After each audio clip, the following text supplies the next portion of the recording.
मैं तो ठीक है ना अगर कितने बजे का लगेगा ना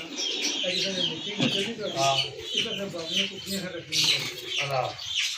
वो जो कहा बहन है ना एक बार ये पूरा दिया दे चुका है उसके इतने दिए नहीं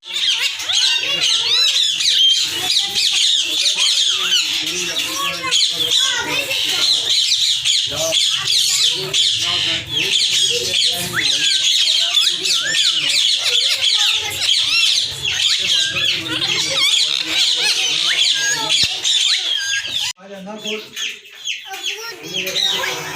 सारे का इसने साथ में देख रहे हैं